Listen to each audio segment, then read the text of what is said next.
சற்று முன் திமுகவில் இணைந்த தூத்துக்குடி அஜிதா ஸ்டாலின் கொடுத்த மிக உயர்ந்த பதவி அதிர்ச்சியில் விஜய். அதாவது விஜயின் பனையூர் தாவேகா அலுவலகத்தை அல்லோலப்படுத்தி இருக்கிறார் தூத்துக்குடி பெண் நிர்வாகியான அஜிதா ஆக்னல். அந்த வகையில் விஜய் காரின் குறுக்கே விழுந்து கட்டையை போட்டவர் ஒரு கட்டத்தில் அலுவலகத்தின் கேட் முன்பு அமர்ந்து தளபதி வந்து பார்த்தால்தான் நகர்வேன் என கொடி பிடித்தார். மாலை 6 மணிக்கு மேலாக பிரச்சனை பண்ணாதீர்கள், நல்லபடியாக முடிச்சு தரோம் என மேலிடத்திலிருந்து அவருக்கு ஒரு அழைப்பு. அதன் பிறகுதான் இடத்தை காலி செய்தார் அஜிதா. இத்தனை கலைபுரங்களுக்கும் காரணம் நீண்ட காலமாக கண்டுகொள்ளாமல் விடப்பட்ட கோஷ்டி பூசல். தூத்துக்குடி மட்டுமல்ல, அடுத்தடுத்து பல்வேறு இடங்களில் இதே மாதிரி கண்டுகொள்ளாமல் விடப்பட்ட கோஷ்டி மோதல்களால் கட்சிக்கு தலைவலியே காத்திருக்கிறது என புலம்புகின்றனர் பனையூர் வட்டாரத்தினர். தூத்துக்குடி மத்திய மாவட்ட செயலாளர் பதவி கேட்டுதான் விஜயின் காரை மடித்த அஜிதா பிரச்சனை செய்து கொண்டிருக்கிறார். அந்த தூத்துக்குடி மத்திய மாவட்ட செயலாளராக சாமுவேல் என்பவரை நேற்று நியமித்தார் விஜய். சாமுவேலோடு சேர்த்து நேற்று 8 பேருக்கு மாவட்ட செயலாளர்கள் நியமன ஆணையை விஜய் வழங்கியிருக்கிறார். திங்கட்கிழமை இரவு 9 மணிக்கு மேல் அந்த 8 மாவட்ட செயலாளர்களுக்கும் பனையூரில் வைத்து செவ்வாய்க்கிழமை நிகழ்ச்சி இருக்கும் என மெசேஜ் போயிருக்கிறது. தனக்கு எந்த அழைப்பும் வராததால் சுதாரித்து கொண்ட அஜிதா உடனடியாக தனது ஆதரவாளர்களோடு சென்னைக்கு கிளம்பியிருக்கிறார். விஜயின் காரை மடிக்கும் அளவுக்கு அஜிதாவுக்கு என்ன பிரச்சனை? அவரின் ஆதரவாளர்களிடம் பேசினோம். மக்கள் இயக்கமாக இருந்தப்போ தென் மாவட்டங்களில் முக்கிய பொறுப்புள்ள பவர்ஃபுல்லாக இருந்தவர் சஜி. பொதுச் செயலாளர் ஆனந்திற்கும் அவர் நெருக்கம். சஜி இல்லாமல் அவர் எங்கேயும் போக மாட்டார். அந்த சஜி தான் அஜிதாவுக்கு எதிராக வேலை பார்த்துட்டு போயிட்டாரு.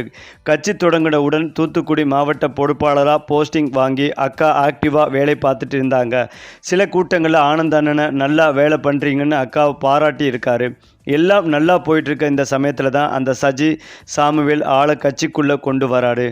பனையூர் வரும்போதெல்லாம் அந்த ஆளை கூட்டிகிட்டு வந்து ஆனந்த் அண்ணன்கிட்ட அறிமுகப்படுத்தி நெருக்கமாகி வர்றாரு. ஊர்லேயும் மத்திய மாவட்டம் சாமுவேங்களை தான் இவங்களை பேசி கிளப்ப விடுறாங்க. என்னன்னு கேட்கப்போ போனப்போ தான் அந்த சஜி வேணும்னா மாநில அளவில் ஒரு போஸ்டிங் வாங்கி தரேன், மாவட்டத்தை விட்டு கொடுத்துருங்கன்னு மிரட்டுற தோணியில் பேசியிருக்காரு சஜி. சாமுவேல் தரப்புக்கிட்ட பெரிய தொகையாக வாங்கிக்கிட்டதா சொல்கிறாங்க. உண்மையாக உழைச்ச ஆளுங்கட்சி சம்மந்தமே இல்லாத ஒருத்தருக்காக விட்டு கொடுக்க முடியுமா? இந்த பிரச்சனையை ஜனவரியிலே ஆனந்த் அண்ணங்கிட்ட வந்து சொன்னோம். அவர் கண்டுக்கவே இல்லை. அதுக்கப்புறமா புஷி ஆனந்த் அவர்கள் நீ போ நான் பார்த்துக்கிறேன்னு சொன்னாரே தவிர செஞ்சது எல்லாம் சஜி தரப்புக்கு ஆதரவாக தான் செஞ்சார். என்ன ஆனாலும் பரவாயில்லை, தூத்துக்குடியில் நாங்கள் தான் வழக்கம் போல் ஆக்டிவாக வேலை பார்த்துட்டு இருந்தோம்.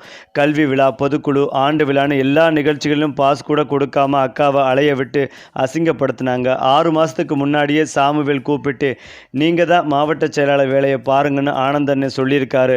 அவரும் ஊரில் போஸ்டர் அடித்து வேலையை ஆரம்பிச்சிட்டாரு. இடையில் சஜியும் நெஞ்சு வலின்னு இறந்துட்டாரு. சஜி போனதுக்கு அப்புறமாச்சு நிலைமை மாறும்னு பார்த்தா இல்லை. ஒரு 10 நிமிஷம் உட்காந்து என்ன பிரச்சனை, உண்மையாக உழைச்சது யாருன்னு கேட்டால் விஷயம் தெரிஞ்சிடும். ஆனால் அதை கூட இங்கே யாரும் கேட்கல. கட்சிக்காக அக்கா 2 வருஷத்தில் பெரும் பணம் செலவு செஞ்சுருக்காங்க. ஆனந்தனை எதையும் மதிக்காமல் இல்லை. போஸ்டிங் போடுறப்ப நாங்கள் பிரச்சனை பண்ணுவோம்னு போடாமலே இருந்தாங்க. இதெல்லாம் தளபதிக்கு தெரியுமான்னு தெரியலை. அவருக்கு தெரியப்படுத்தணும், அவரை கூப்பிட்டு பேசணும் தான் காரம் அடித்தோம் என்கின்றனர் அஜிதா ஆதரவாளர்கள். அதன் பிறகு அஜிதா அலுவலகத்திற்கு வெளியே காத்திருந்த சமயத்தில் கட்சியில் விஜயின் நிகழ்ச்சிகளின் பாதுகாப்புக்காக பணியமைக்கப்பட்டிருக்கும் ஓய்வு பெற்ற காவல் அதிகாரி சபி உல்லா பேசலில் முதலில் பேச்சுவார்த்தை நடத்தினார். பின்னர் சிடிஆர் நிர்மல்குமாரும் ராஜ்மோகனும் பேசினார்கள். இதிலேயே அஜிதா தரப்பு அப்செட் ஆயிட்டாங்க. எல்லா விஷயம் தெரிந்த பொதுச் செயலாளர் அலுவலகத்தை விட்டே வெளியே வராமல் ஒளிந்திருக்க எங்களிடம் பேசுவதற்கு இவர்கள் யார் என கொந்தளித்தனர் தூத்துக்குடியினர். அஜிதாவோட அண்ணன் பில்லா ஜெகன், அவர் மேலே நிறைய வழக்கு இருக்குது. மேலும் அவர் திமுக ஆதரவாளர். அனிதா ராதாகிருஷ்ணனுக்கு நெருக்கமாகவும் இருக்காங்க. அந்த குடும்பத்தில் இருக்கவங்களுக்கு எப்படி பதவி கொடுக்க முடியும்? அந்த தொகுதியில் நாடார்கள் ஓட்டு தான் அதிகம். அங்கே எப்படி ஒரு மாற்று சமுதாய பெண்ணை மாவட்ட செயலாளராக்க முடியும் என அஜிதாவுக்கு எதிராக கம்பு சுற்றுறது பனையூரின் இன்னொரு தரப்பு. பில்லா ஜெகன் அஜித்தோட அண்ணன்தான். ஆனால் இப்போது அவர் கூட எந்த தொடர்பும் இல்லை. அவரும் தாவேகா சம்மந்தப்பட்ட விவகாரங்களை கலந்துருக்கிறதா இல்லை. அப்படி நீங்கள் லாஜிக்காக பார்த்தா சாமுவேலை எப்படி மாவட்ட செயலாளர் ஆக்கினீங்க? அவர் குடும்பமும் திமுக அமைச்சர் கீதா ஜீவன் குடும்பமும் நெருங்கிய சொந்தமாச்சே. தொகுதியில் நாடார்கள் அதிகம் இருக்கிறவங்க தானே. ஆனால் கணிசமாக மீனவ சமுதாய மக்களும் இருக்காங்க. நாங்கள் அவங்கள மனசில் வச்சு மட்டும்தான் வேலை பார்க்கல, நாடார் மக்களையும் ஈர்க்கிற வகையில் தான் எல்லோருக்குமாக தொகுதியில் வேலை பார்க்குறோம். அப்படி இருக்கப்ப குடும்பத்தையும் சாதிகளையும் சாக்கா சொல்கிறத ஏற்க முடியாது என்கின்றனர் அஜிதா தரப்பினர். தளபதியோட காரை மடித்து அசிங்கப்படுத்தியிருக்காங்க. அவங்கள இந்த நேரம் கட்சியை விட்டே தூக்கி இருக்கணும். ஆனால் தட்டாலடியாக எதுவும் செய்யக்கூடாதுன்னு தளபதி அமைதியாக இருக்காரு என சூடாகின்றனர் பனையூர் இன்னொரு கோஷ்டியினர். மேலும் ஜனவரி மாதமே அந்த அம்மா 3 பஸ்ஸில் ஆளை கூட்டிகிட்டு வந்து பனையூரில் பிரச்சனை பண்ணுச்சு. அப்போவே 2 தரப்பையும் உட்கார வச்சு பேசியிருக்கணும். இல்லைன்னா 1 வருஷம் டைம் இருந்திருக்கு. இடையில் 2 தரப்பையும் பற்றி விசாரித்து ஒரு முடிவெடுத்து சுமூகமாக முடிச்சு விட்டுருக்கலாம். ஆனால் பொதுச் செயலாளர் எதையுமே பண்ணாமல் தூத்துக்குடி ஃபைலை அப்படியே கிடப்பில் போட்டுட்டாரு. நான் சொல்கிறேன்னு கேளுன்னு கண் உருட்டி ரசிகர் மன்ற மாதிரியே கட்சிகளையும் நடத்த பார்க்குறாரு என தலைமைக்கு நெருக்கமான முக்கிய நிர்வாகிகள் சிலரே முணுமுணுக்கின்றனர். நேற்று தூத்துக்குடி மற்றும் பஞ்சாயத்து அல்ல, திருத்துறைப்பூண்டியிலிருந்து ஒரு 100 நிர்வாகிகள் புகார் கொடுக்க வந்திருந்தாங்க. வேலை பார்த்த ஆளுக்கு மாவட்ட செயலர் பதவி போடாமல் வெளிநாட்டிலேருந்து வந்த பாரதிங்கிற ஆளுங்களுக்கு பதவி கொடுத்துருக்காங்க. தலைமையோட முடிவு, அதுக்கு நாங்கள் பணிஞ்சு போகிறோம். ஆனால் அந்த பாரதி மாவட்டத்துக்குள்ளே உழைச்சவங்களுக்கு பதவி போடாமல் அவருக்கு தோதுவான ஆளுக்கு பதவி போட்டுட்டு இருக்காங்க. இதை ஒரு 20 தடவை பொதுச் செயலாளர்கிட்ட புகாராக சொல்லிட்டோம். போய் பார்த்துக்கிறேன்னு சொல்கிறாட தவிர வேறு எதுவுமே செய்ய மாட்டாரு புசி ஆனந்த். அதை கூட்டமாக திரண்டு வந்து தளபதிக்கிட்ட புகார் கொடுக்கலாம்னு வந்தா என்கின்ற வேதனையோடு தூத்துக்குடியில் 6 தொகுதிகள், அதில் 5 தொகுதிகளுக்கு மட்டுமே மாவட்ட செயலாளர் பதவி போடப்பட்டிருக்கு. ஸ்ரீவைகுண்டத்தை டீலில் விட்டுவிட்டார்கள்.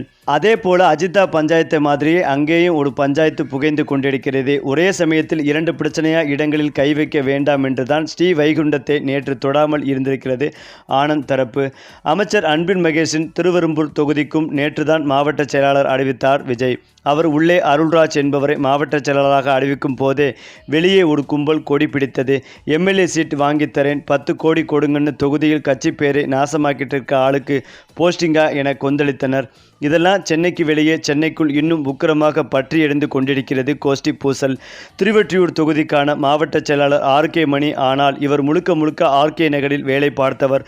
அவரை திருவெற்றியூரில் மாவட்ட செயலாளராக்கி SACயின் ஆதரவாளராக இருந்த சீனியர்களை ஆனந்த் ஓரங்கட்டப்படுவதாக புலம்புகின்றனர் லோக்கல் நிர்வாகிகள். குறிப்பாக தூத்துக்குடி மாவட்டத்தில் தமிழக வெற்றிக் கழகத்தின் மாவட்ட செயலாளர் பதவி கேட்டு அந்த கட்சியின் நிர்வாகி அஜிதா நேற்று கட்சித் தலைவர் விஜயின் காரை மடித்து போராட்டத்தில் ஈடுபட்டது பெரும் பரபரப்பை ஏற்படுத்திய நிலையில்தான் தங்களுக்கு தகுதியான பதவி வழங்கப்பட வேண்டும் என்று வலியுறுத்திய அஜிதா கட்சி தலைமையின் கவனத்தை ஈர்க்கும் வகையில் இந்த அதிரடி நடவடிக்கையில் இறங்கியுள்ளார்.